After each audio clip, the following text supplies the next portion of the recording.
montrer aussi que les mamans qui ont pris bébé sur leur poitrine, en plus de monter laiteuse.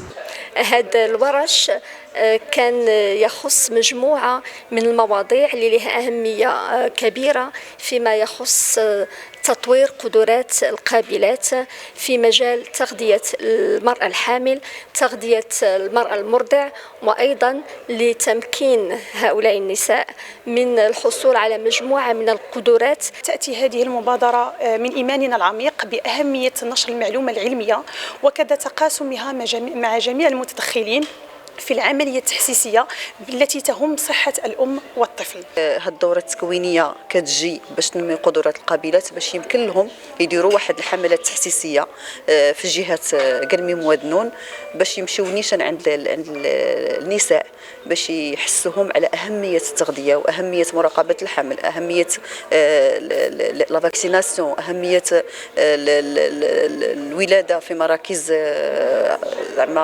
صحية. De néonatologie et de pédiatrie. Alors par exemple au service